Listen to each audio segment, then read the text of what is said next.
Today we're talking about book covers, which is becoming my favorite part of the process to the point where it's kind of becoming a problem.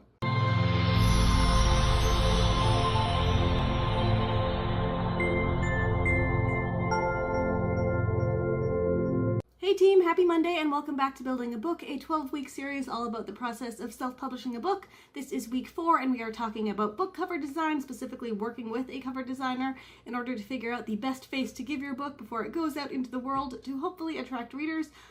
When it comes to book cover design, I love basically everything. I will buy books just because the covers are pretty or obsess over my favorite authors' big cover announcements. I will buy pre-made covers by my favorite designers just because the stories that look like they could come from those covers just sound like so much fun and I want to write them myself. It's becoming a bit of a problem because I'm buying more covers than I could possibly write books for.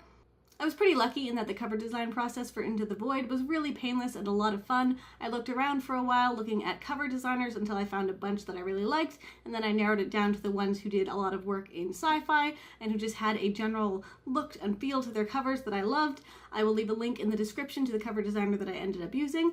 First up, I contacted them to figure out how far out they were currently booking. I did this with a bunch of different designers that I was considering. I was also pretty lucky in that my first choice cover designer for the series was also the one that could fit me in the soonest. There are quite a few super coveted cover designers who are booking 6 months out, already looking into 2018, and for me and this series that wasn't really an option. But she got back to me and could jump in right away. We started with the 4 of a Kind revamped covers and then went on to do the Into the Void ones. To kick things off, I gave her a very general sense of the series and the characters. I showed her some other covers in the same genre that I liked and just kind of let her do her thing. And the first draft that she came back with was pretty awesome. You can see it here. Basically, I loved the entire concept. There were just a few minor things that I didn't really love. Matt mentioned that the spaceship in the corner there kind of looks like robot eyes, so we had to switch that up. We changed up the text a little bit. So we really just made a few minor tweaks and it was completely painless, and really I was just always looking forward to getting that next draft until we had the final one, which I will show you here.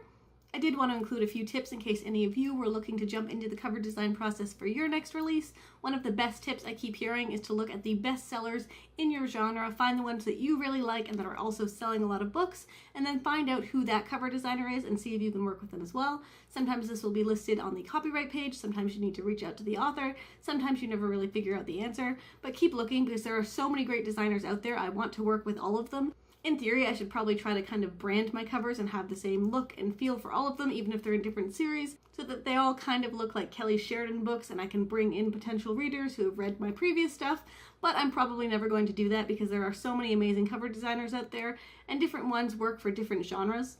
Another piece of advice, and thankfully not one I've had to use very often, is to not be afraid if you don't like something. This is really hard for me. If I'm not completely in love with something, I may just kind of talk myself into being all like, oh, it's fine, nobody will really notice the tiny little details that I don't love. But if you don't love it, say something, because it's going to be really expensive to go back and do it all over again. And this is a big investment. You should love it. It is going to be the main thing that draws readers into your book. You'll have more chances to hook them after they see your cover, but if they don't like your cover, they may never click and give your book a chance at all. But at the same time, you also want to trust your designer's instincts. Not everything on your cover is going to be exactly specific to what it is in the book. The more important thing is to capture the feel of your book, to attract readers who already love your genre, and just make sure it is the right kind of cover for your book. If your character looks a little different than the person on your cover, that's okay. If the scene doesn't exactly depict something that happens in one of your chapters, that's okay too. The most important thing is that wow cover that is going to bring in readers, and then let your writing do the rest. That's it for me today because I still have a ton of stuff to do before this book actually comes out. Next week we will be talking all about all of the pre-release stuff, which is pretty much what I'm doing right now. So don't forget to tune in then. And in the meantime, happy reading, happy writing, and I'll see you next time.